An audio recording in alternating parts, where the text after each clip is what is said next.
A paternidade é um tema muito caro a todos nós e tem uma relação direta com a dignidade da pessoa humana e com o Estado de Direito. Como o direito de filiação evoluiu ao longo do tempo e qual é o grau de importância do exame de DNA nas ações de paternidade? Esses são os principais temas de hoje do Conexão AMMP, um programa da Associação Mineira do Ministério Público destinado a divulgar iniciativas e ações de seus associados e associadas. Para falar sobre o assunto, nós vamos conversar hoje com a promotora de justiça perante a comarca de Uberaba, no Triângulo Mineiro, Sandra Maria da Silva, autora do livro O Direito de Filiação, o Valor do Exame do DNA. Doutora Sandra, obrigado por participar do Conexão AMMP. É um prazer recebê-la aqui. Prazer é todo meu, Orion. Eu que agradeço a oportunidade de falar desse tema que me é tão caro. Nós também agradecemos. Muito bem, a você que nos acompanha, a favor, inscrever-se no canal da AMMP no YouTube e enviar sugestões e comentários que serão muito bem-vindos. Doutora Sandra, primeiramente, o que motivou a senhora nessa pesquisa, na escrita do livro Direito de Família, o Valor do Exame de DNA? A primeira coisa que me chamou a atenção nesse aspecto, Orion, foi quando eu assumi o cargo de promotora de justiça na comarca de São João da Ponte, norte de Minas, uma pequena cidade de 10 mil habitantes, no longínquo ano de 1992. Só para você ter uma noção do impacto do exame de DNA, nós estamos falando de uma época que a gente não tinha esse acesso à internet, não tínhamos redes sociais. No entanto, o exame de DNA, que foi um exame que foi trazido ao Brasil no ano de 1988, na época, um exame caríssimo, tinha uma acessibilidade ao exame, era raríssima. No entanto, lá em São João da Ponte, as pessoas já tinham confiança absoluta no exame. Quando se discutia qualquer relação, qualquer imputação de paternidade, a primeira coisa que se perguntava, que o suposto pai falava, dizia para mim era o seguinte: eu só aceito com o exame de DNA. Aquilo me chamou a atenção de uma forma, como uma coisa, nós estávamos falando de 4 anos do exame aqui. E isso, ao longo do tempo, só se intensificou. Então, assim, na minha opinião, é a prova que teve maior impacto no processo civil em termos de confiabilidade, de aceitação rápida, que se tem notícia na história para mim. Ou seja, em vez de ser uma prova definitiva para aquele pessoal lá de Nova Ponte, era uma defesa contra a ação da investigação, não é? Mas, assim, é uma aceitação da prova, é uma confiabilidade na prova de que ela é a resposta, ela traz a verdade absoluta. Então, Entendi. Isso é importantíssimo na relação pai e filho, porque a dúvida traz, imagina assim, o desgaste de uma relação pai e filho quando existe a dúvida. Sim. Então, assim, para mim, a importância dele é que, assim, cientificamente falando, ele traz essa certeza biológica e ele traz uma pacificação na relação. Então, acho que o grande ponto dele é isso. Não existe discussões sobre isso. E a senhora diz muito no livro que a filiação e o reconhecimento da filiação é fundamental para a dignidade da pessoa humana e para o Estado democrático de direito. Por quê? É um ponto que eu defendo realmente com muita ênfase, porque a ascendência genética, ela é um traço integrante da minha identidade, da identidade do ser humano. E, como tal, ela é um traço determinante da minha dignidade. Eu tenho o direito de saber a minha ascendência biológica. Então, isso faz parte do meu ser. Uhum. Então, eu defendo, e não estou na companhia muito confortável de inúmeros autores renomados, que o direito à filiação, ele faz parte da dignidade da pessoa humana, ele faz parte da identidade do ser humano. Uhum. Agora, nem sempre ela foi entendida dessa forma, né? A senhora pode dar para a gente aqui um breve histórico sobre a evolução do direito de filiação, do conceito de filiação ao longo do tempo? Sim, muito breve, porque a gente teve muitos idas e vindas, né? Se a gente for começar lá no direito romano, em que existia muito, o caráter era muito forte, o caráter religioso, né? Existiam as relações civis, mas muito fundadas no culto religioso. Naquela época, obviamente, não se admitia nenhuma ação de investigação de paternidade, né? O que se admitia muito raramente era a adoção, né? Se aqueles filhos naturais que não vinham de dentro do casamento, eles poderiam ser adotados e aí adquiriam seus direitos. Aí depois tivemos, no direito, quando veio o direito canônico, isso foi completamente proibido, né? A gente teve um retrocesso nessa época, que foi totalmente proibido, não se admitia nenhum tipo de investigação de paternidade. Depois tivemos evoluções, aí o Código Napoleão trouxe alguns direitos, mas também não se admitia investigação de paternidade. Lá no final do século XIX, início do século XX, é que começou-se a desenvolver uma doutrina mais forte na preservação do direito dos filhos chamados ilegítimos à época, né? E aí nós tivemos isso no Brasil, na época eram as ordenações portuguesas que vigiam, né? Que se admitia o reconhecimento dos filhos através de testamento em algumas situações. Depois a gente tivemos o Código de 1916, o Código Civil de 1916, ele admitia esse reconhecimento, mas não de filhos que eram chamados espúrios, que é aqueles vindos de adultério ou de incesto.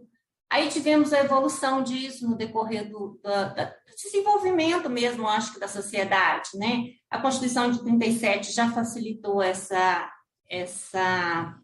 admissão da filiação.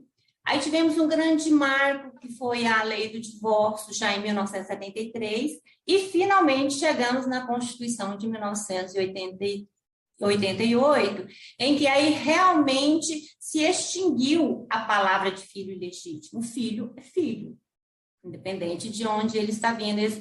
Existiam diferenças sobre a herança e tudo, então a Constituição de 88 ela extinguiu todo esse acho que preconceito que existia, né? Designações discriminatórias, né? Exatamente. Então, ela trouxe, abarcando esse conceito de filho, sem qualquer adjetivo.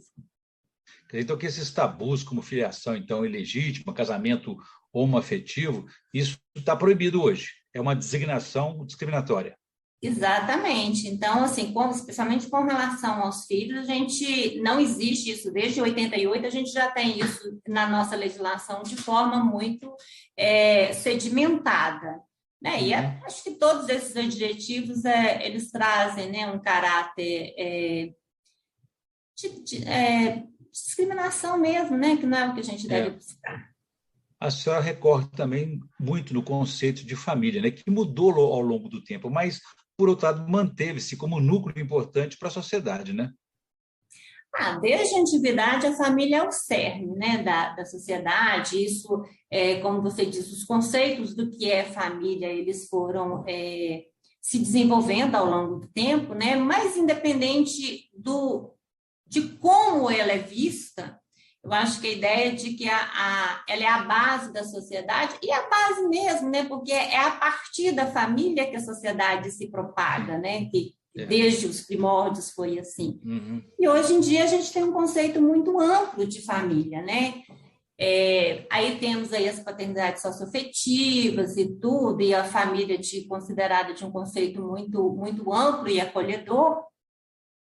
Mas quando a gente está se tratando da filiação aqui, que é biológica, a gente mantém uma questão muito triangular, na verdade, né? Porque quando se está falando em biologia, o que vai ver é realmente a ascendência biológica. O exame de DNA é para a ascendência biológica da pessoa, né?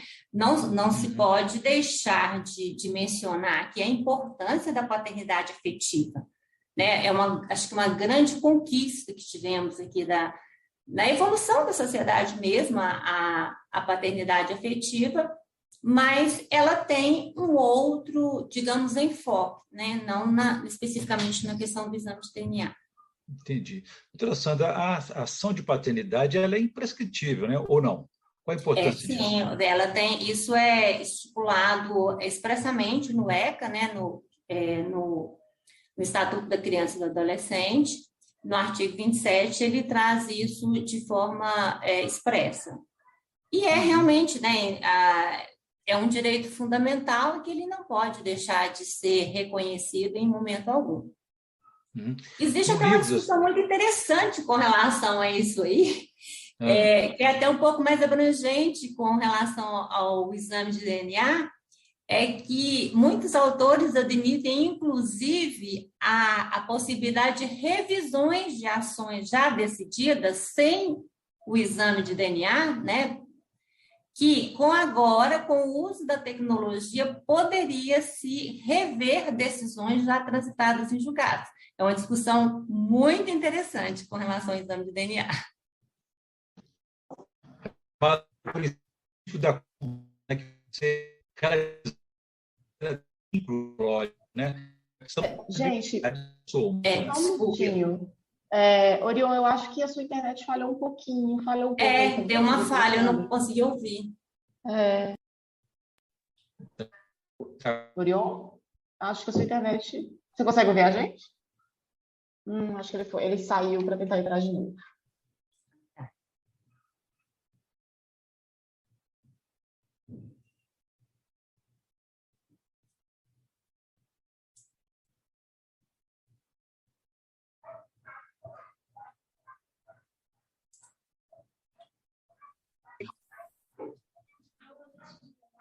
Agora é tarde. Aí voltou, Orion. Voltou? Voltou agora? Estamos de volta. Tá ótimo. Agora sim. Acho que voltou de vez. Fala alguma coisa aí, só para ver se sua voz vai cortar. Em que situações podem ser garantidas? O chamado do princípio da coisa julgada pode ser relativizado para apurar o verdadeiro... Tá bom? Tá bom, tá ótimo. Foi essa questão que eu deixei, não foi? Foi. Eu não consegui ouvi-la, Orion. Pois é, tem que repetir. Eu vou repetir aqui, a partir desse momento. Está me ouvindo melhor agora? Sim. Tá, então Podemos, eu vou botar aqui. Ok, Marisol? Então vamos lá. 3, 2, olha o último de 1. Quer dizer, então, doutora Sandra, que o chamado princípio da coisa julgada pode ser relativizado para apurar o verdadeiro vínculo biológico, já que estamos falando, então, da dignidade da pessoa humana, né? Exatamente. Nós temos inúmeros autores que defendem essa possibilidade. Existem, obviamente, aqueles que são contra, mas assim, a corrente que admite a relativização da coisa julgada nesse caso é muito preponderante.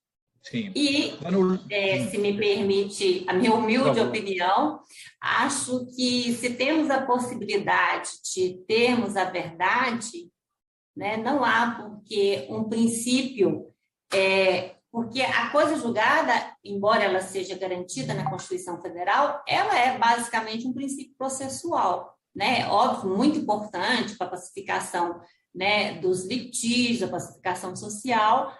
Mas, se a gente está trabalhando com um direito fundamental, aí a gente vai olhar a preponderância dos princípios e, com relação a isso, na minha opinião, é possível. No livro da senhora faz um traçado histórico interessante sobre a prova pericial. A senhora pode comentar um pouco sobre a evolução desse modelo? Como que o DNA se configura como uma prova pericial nas ações de estado de filiação? É uma situação muito interessante. Eu acho a prova pericial assim, de um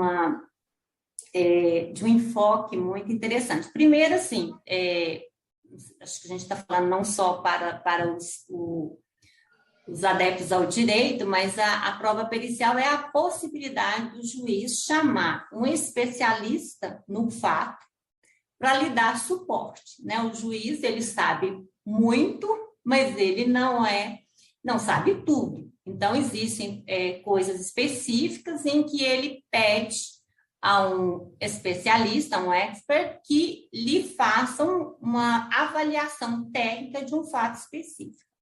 Né? A primeira notícia que nós temos de uma prova pericial é no longínquo ano de 130 da era cristã, e que foi exatamente um laudo médico sobre um cidadão, sobre a situação de saúde de um cidadão. Daí, tivemos, assim, um período em que essa prova foi bastante admitida, eram considerados como árbitros ali, mas aí depois veio novamente o período negro da Idade Média, em que tínhamos os juízes de Deus, né? Então não há por que buscar uma prova, porque era a vontade divina que se expressava naquele momento. Então, foi totalmente abolida. E depois, lá para o século IX, tivemos novamente a introdução da prova pericial, e aí houve toda uma evolução, cada vez mais se buscando esse suporte. Essa prova foi sendo regulamentada e admitida cada vez mais, com mais abrangência, e hoje em dia ela é admitida em todos os países, né, que usam o Estado Democrático de Direito, e até naqueles em que não usam, e o avanço da tecnologia trouxe o uso da prova pericial cada vez, né, mais presente no nosso dia a dia do processo, seja no processo civil, seja no processo criminal. É interessante dizer aqui também que, assim, o exame de DNA, ele é muito utilizado na área criminal também, né? Nós temos identificação de pessoas,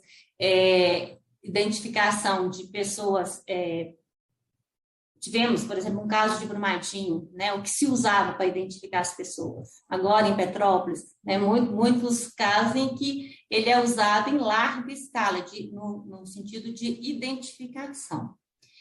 E, com relação à paternidade em si, a sequência do DNA, que é a genética, na verdade, ela foi descoberta lá em 1865. Mas, em 1953, dois estudiosos em Cambridge, esses dois especialmente, e também James Watson, Frank Crick, e também um que auxiliou eles, que até foi, me fugiu o nome agora, até os três foram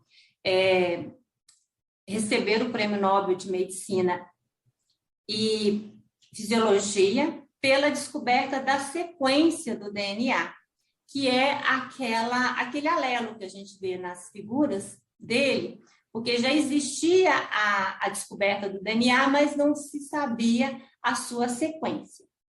Isso eles descobriram, inclusive, um fato interessante histórico aí, que eu tive a oportunidade de ir ao bar onde eles anunciaram a descoberta, em 2 de fevereiro de 1953, The Eagle, em Cambridge, e depois isso foi publicado em abril. Mas só em 1985 é que um outro inglês utilizou o exame de DNA para fins de identificação biológica da ascendência genética da pessoa. Por aí você pode ter uma noção do impacto do exame do DNA na prova. Nós estamos falando de uma descoberta em 1985. Nós estamos falando esse exame foi trazido para o Brasil em 1988, até para um laboratório aqui de Belo Horizonte, pelo GN, e aí depois N outros, obviamente, usam a técnica, e como eu te falei da experiência, lá em São João da Ponte, em 1992, essa prova já era absolutamente aceita, não só no mundo jurídico, mas também pela população. Olha, se a gente está falando em termos históricos, nós estamos falando em termos de 7 anos. E nós estamos falando de São João da Ponte, interior do norte de Minas. Então, assim, isso que me fascina no exame. Ele é uma prova que ela veio, ela foi absolutamente aceita e encampada, sem questionamento sobre a sua confiabilidade. Correspondendo naturalmente ao grau de certeza que ele chega, quase 100%, não é isso? Ou 100%? Exatamente. Nós temos 99,99 em termos de indicação da paternidade, porque eles não admitem o 100%, mas em termos de exclusão de paternidade, nós temos o 100%. Mas aí veio uma coisa que me preocupou, porque quando eu fui fazer o meu mestrado, aí eu escolhi o exame de DNA exatamente para estudar esse impacto da prova. E fui buscar o regulamento do exame de DNA. E descobri que não há um regulamento. Existem algumas normas internacionais, existem alguns fundamentos internacionais, existe a técnica entre si, que é muito específica, mas nós não temos um regulamento, por exemplo, de como é feita a coleta, existem diferentes exames de DNA, porque nós estamos falando do exame de DNA que tem a mãe, o filho e o suposto investigado, ou vice-versa, né, porque a investigação pode ser da maternidade também, é um exame relativamente simples, né? Você vai reconstituir o DNA do pai e da mãe e ele vai identificá-lo no filho. Mas a gente tem vários exames em que a gente não tem, são só de duas. Você só tem o pai, você só tem a mãe, você faz com os pais do suposto investigado, que às vezes é desaparecido, às vezes é falecido. Você faz com irmãos. Então, cada um deles, ele exige um número de alelos a ser investigado para ele trazer a mesma confiabilidade de 99,99, dízima de 99. E a gente não tem isso. O que me chama muita atenção é que isso não era questionado pelas partes, isso não era questionado pelos profissionais de direito, né? Os juízes só olhavam a conclusão e daí entrou o Ministério Público de Minas Gerais. Eu levei essa preocupação, na época o procurador-geral era o doutor Jarbas, a gente teve um encontro de direito de família, estudando sobre isso, e daí surgiu uma comissão composta por alguns colegas, Perdigão, Bertoldo, Dilma, José Maria, Edgar, eu, e chamamos várias entidades. A Anvisa, chamamos a Secretaria Estadual de Saúde de Minas Gerais, o Instituto de Criminalística da Polícia Civil e vários laboratórios aí de Belo Horizonte e também do Brasil, do Paraná, Mato Grosso, São Paulo. E nós montamos um regulamento e um projeto de lei para essa regulamentação. Já existia um projeto de lei em andamento de 2004, mas assim, de forma muito superficial, e nós estamos lutando com isso, Oriana, desde 2007 no Congresso, buscando essa regulamentação. Já tivemos aprovação na Câmara, ele foi para o Senado, o Senado fez algumas investigações, voltou para a Câmara, estamos aguardando agora o desenrolar desse projeto de lei. Mas o que me deixou muito grata é que esse regulamento ele foi propagado, o Ministério Público de Minas Gerais elaborou cartilhas que nós espalhamos para todos os juízes de família do país, e muitos laboratórios seguem esse regulamento, embora ele ainda não esteja, não seja obrigatório, porque ainda não advém de lei. Mas conseguimos uma conscientização, eu acho, dos profissionais de direito para verificar, né, essas situações. Então, acho que a gente teve um grande avanço, embora a gente possa pensar melhor com a regulamentação. Agora, com a evolução da perícia genética, deu mais segurança para o juiz decidir, também trouxe mais segurança jurídica, mas ainda assim, o juiz pode decidir contrariamente às provas periciais? Existe alguma justificativa específica para isso? Olha, o juiz não é adestrito à perícia, né? Isso é uma norma é uma atribuição dele,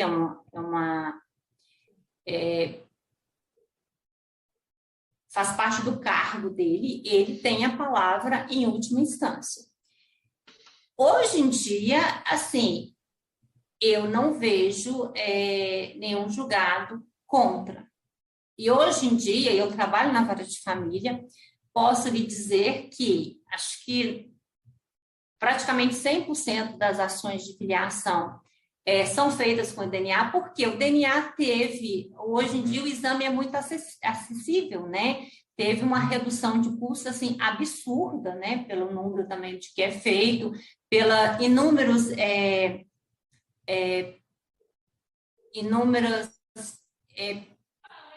contratos, né, que foram feitos com o Tribunal de Justiça, parcerias com os laboratórios que foram feitos. Hoje em dia funciona. É um equipamento muito caro, é um exame muito específico. Então, assim, nós temos grandes laboratórios que fazem estes exames, a maioria são grandes laboratórios, mas nós temos muitos laboratórios parceiros que fazem a coleta nas inúmeras comarcas, né, em todo o Brasil, e remetem esse material para os laboratórios. Então, hoje em dia, é muito difícil você ver uma ação de investigação de patentidade que não tenha o exame de DNA. Basicamente, em casos em que o investigado é desaparecido. Pensando o contrário, em que situações podem ser garantidas, por exemplo, a paternidade, ainda que o exame do DNA, que é o mais preciso, dê negativo? Olha, o exame de DNA negativo é um erro. Podem existir erros? Podem. Se você tiver, por exemplo, uma troca de amostras, né? Ou uma falha muito grande na técnica. Porque se você elabora o exame com os rigores técnicos e você tiver o resultado negativo, todos os especialistas da área dizem que no negativo o resultado é 100%. Entendi. Doutora Sandra, só para a gente encerrar, então, uma última questão aqui, a paternidade socioafetiva, ela seria uma das grandes evoluções aí mais recentes do direito de família? Como é que ela surgiu? Acho que sim, eu acho a paternidade afetiva é uma escolha, né? Eu acho que é o reconhecimento de uma escolha, de uma relação. Então, acho que foi, sim, uma evolução da nossa sociedade com relação a isso. Porque, assim, a ascendência acho fundamental para a nossa identidade, mas ela não impede que você escolha, né? Eu acho isso muito interessante, porque, assim, ainda que eu conheça, ou ainda que eu tenha necessidade de conhecer a ascendência, isso não exclui o afeto de quem, por exemplo, criou.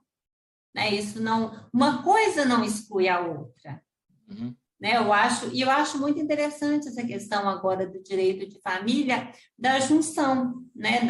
Nas ações de famílias, por exemplo, ainda que tenhamos, por exemplo, ações negatórias de paternidade, em que as partes vêm fazer exame e que há até um reconhecimento de que não há vínculo biológico entre as partes, sempre solicitamos o estudo social para ver se ali não há uma paternidade afetiva, que também deve ser preservada, que também é fundamental na vida da criança. Muito bem. Doutora Sandra, como a gente faz com todos os entrevistados aqui em nosso programa, eu gostaria que a senhora desse para a gente agora algumas dicas de leitura, de filmes, sobre esse tema. Olha, eu até vi isso aqui, mas eu não, assim, Eu não tenho algum filme assim para te passar. Eu fiquei pensando nisso, não lembrei de nenhum aqui. Mas é uma coisa que eu até costumo falar com o pessoal de laboratório, né, que eu participei de muitos encontros de genética, era que no Brasil a gente devia buscar um cuidado com a mídia, porque, por exemplo, todas as novelas que a gente viu questionando sobre DNA falam em fraude, né? Sempre aborda o DNA de uma forma fraudulenta, de uma forma... E, às vezes, a gente vê isso em algumas situações também, e eu acho isso muito ruim para o próprio exame, como se fosse uma coisa fácil de ser falsificada, né? E não é. A gente precisa ter cuidado com a coleta, a gente precisa ter cuidado com os critérios a ser usados, mas não é uma questão, não é um exame simples, não é uma questão simples. Mas o que eu posso te dizer, ao invés de dizer sobre filme, o que eu posso te dizer são histórias que a gente vivencia no nosso dia a dia. Porque essa semana passada mesmo eu tive uma questão disso, em que houve uma fala da mãe, eles estavam já discutindo alimentos, e a mãe questionou, mas você precisou do exame de DNA para saber. Então, e eu falei isso para ela, eu falei assim, olha, eu consigo ver a sua mácula, realmente não deve ser fácil, mas pense do outro lado, pense na certeza que esse pai tem agora, pense na relação que o pai vai desenvolver com a criança daqui a partir de agora. Então, assim, eu acho isso muito importante no exame, essa pacificação, essa certeza que se traz, e isso, para mim, é muito importante, porque ele sedimenta uma relação pai-filho de uma forma serena, sem dúvida, e acho que isso é o pontapé inicial para uma relação paterno-filial devida, né? Uma relação bela, que é o que a gente quer em todas essas situações. Muito bem. Quem quiser saber mais pode, então, ler o livro que a senhora acabou de lançar, né, que é o Direito de Filiação, o Valor do Exame de DNA. Eu conversei, então, com a promotora de justiça perante a comarca de Uberaba, no Triângulo Mineiro, Sandra Maria da Silva, que é autora desse livro, Direito de Filiação, e discutimos aqui sobre a importância do reconhecimento de filiação perante aí ao Estado de Direito, principalmente da dignidade da pessoa humana. Doutora Sandra, muito obrigado pela entrevista, foi um prazer falar com a senhora aqui. Eu que agradeço a oportunidade, sempre um prazer falar com você.